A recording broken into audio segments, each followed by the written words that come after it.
Mycenae, the golden city, lying gated, rich in wealth, awaits the breath of the gods to set the fleet on its way to Troy. Oh, thrice cursed Paris, Priam's son, to steal a gift ungiven.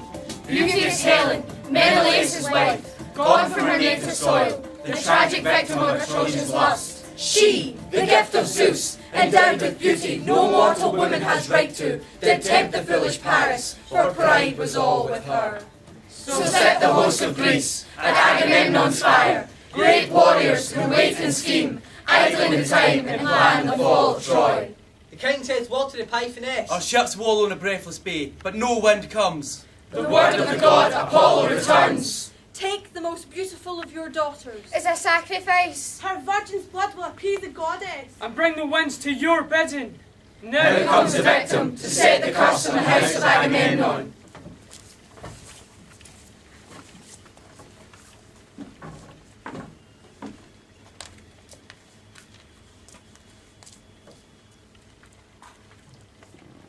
They approach with measured tread.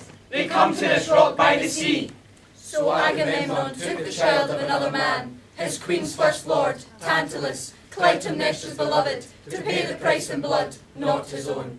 Iphigenia, innocent child, a sacrifice for the gods. To stir the fickle winds and set the fleet on its way to Troy. See now, That tragic woman, the queen, called to witness the death of her firstborn.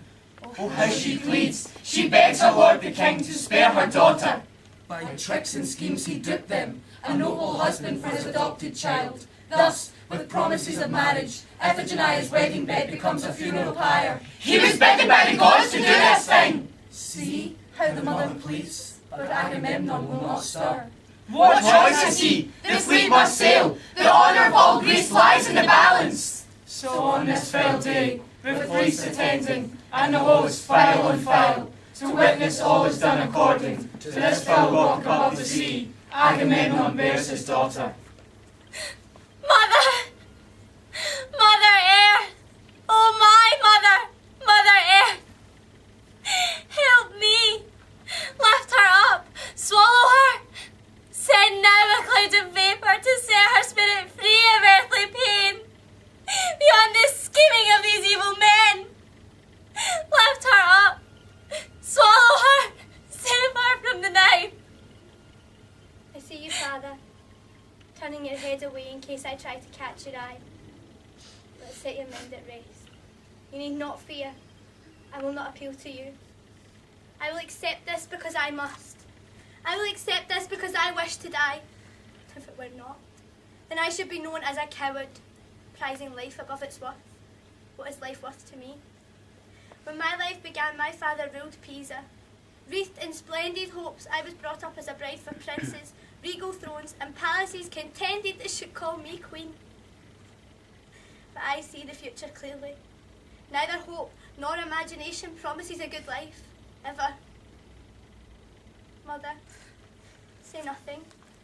Do nothing to stop me but consent that I must die before dishonour, for which I have not deserved. Dear mother, force is on his side. Do not fight with him. These men will think nothing of throwing you to the ground, so do not struggle. Give me your dear hand. Let your cheek lay close to mine.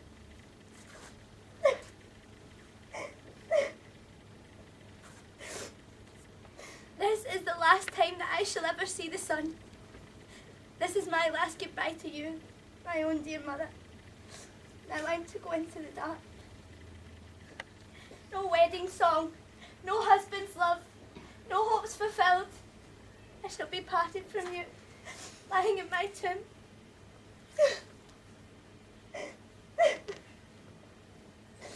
Near his breast where once you nourished and kept from me. Farewell. Take me, wrap my cloak over my head while death is still before me. My heart melts to hear my mother weep, and her heart melts to see my tears. Oh, light, still I can say that word, but all the light that belongs to me is all that remains between this moment and the sword. Now I go into the dark. Farewell.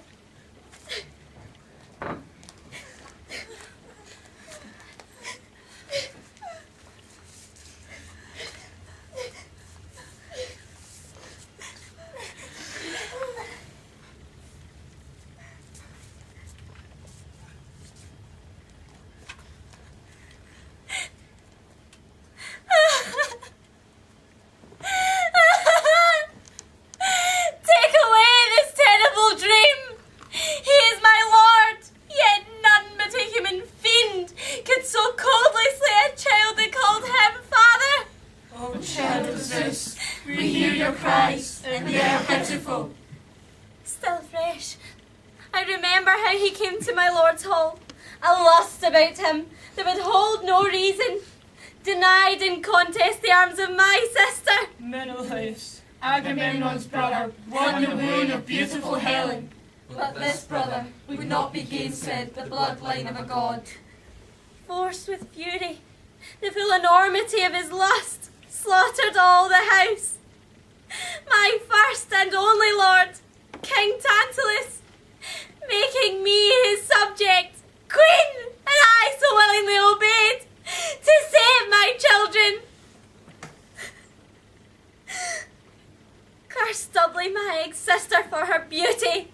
It coils like smoke, blinding men's reasons and their sight. It bids me yet. I have lost lord and home, and now this awful fate. Iphigenia, my beloved's child, staining the azure ocean with her precious virgin's blood. Take away this terrible dream. This human fiend, like a spider, watching its prey, weaves a web to close me in. Curse! Damn! Devour this beast! Destroy the child slayer! Oh! Wicked folly! To set your wife at your throat, you sail for Troy, but back you must come, to face the fruits of your folly, and hers. Lord Agamemnon, ruler of hosts, loyal brother to Menelaus, sets forth with the fleet, flown by the gods. Beware! You leave an enemy behind, greater than all the hosts of Troy. Return soon, punish the Trojans, bring Helen home. Great warrior, noble lord, favourite of the gods.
Under an alien sky, brother against brother, man against fate, faithfully destined to end with the fall of the city. By a trick, a device of cunning. the hollow gift of a horse. As the gods gazed on the deeds of men, Troy fell, and all her sons fell to Hector's sword. One voice rose with a cry of warning. One voice shrieked out a warning of death. Bring in the horse and we will not see the morning. All of our men folk and boy children dead. Every male creature that hunts or bears burdens. All to be slaughtered. The walls about Troy. Troy will be blackened like lead. But the voice that called out Was the voice of Cassandra. King Priam was my daughter. whom no one believed. And into the city they brought the great charger. Decked it about with garlands of red. All Troy rejoiced that the Greeks had departed. Even fair Helen rejoiced. They were gone. So set the sun, and the darkness crept onwards. Stealthy with Greeks, and by dawn, The walls about Troy were blackened like lead. The walls about Troy were blackened like lead.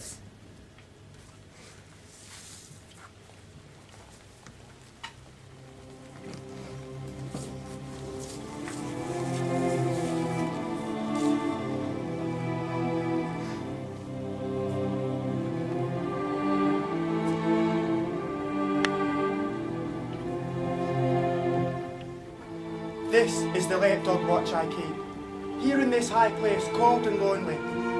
Nights beyond remembering I have come to this promontory, above the city of Mycenae, at the express command of the Queen, to watch the skies to the east. Queen Clytemnestra herself charged me. Stand you on the heights above and watch for the warning pyre. All along the coast, from Argos to Lemnos in the east, I have dedicated great forests to blaze the path that will lead the Lord Agamemnon safely home. And when the flames leap up from pyre to pyre, making day of night in burning pitch, you shall sound the praise of his welcome, running hot foot from the hill to my palace gate, that I may, with rich sacrifice, honour the gods in a public show of welcome. Fail me not. 10 years he, the Lord Agamemnon, has been away. Has he won or has he lost? And what of the heroes that decked the fleet with their armour, weapons and glittering nobility? That day, when the wind sprung up, and Menelaus, standing proud, led the fleet into the strait, his tall shape breasting the azure current that would bring the fleet to Troy. 10 years away from home, what things may occur. When a man turns his back on home to voyage the world. Best not to think of that. Best stick to the duties of this cold watch. Keep my eyes to the skies. Best to watch the old stars winking out, and new ones take the place, as season replaces season in the cold years of my vigil. But why do you not speak of other things? I'm a watchman. I watch. And if you watch, Watchman, what do you see? What do you see sitting over the land these 10 long years? A web. A web? Aye, a web.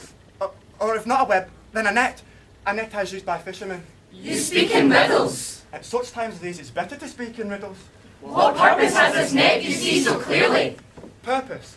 Of that I will not speak, but I see it, spread out over the land as if to dry. The fishermen ashore, but the net ready for when the fishing is good again. What light is that? There where the earth and sky meet, a light, flame red burning small but truly. It is the beacon, rouse the house, rouse the lady queen. Troy has fallen, the battle is won. Rejoice to the heavens, the Lord Agamemnon comes home again. Swift currents bring him fast, that I may welcome him, take his strong hand in mine, and then be still my tongue still. As the stones of these old walls, let them, if stones can speak, tell with stone tongue the tale of these last years. My own is still.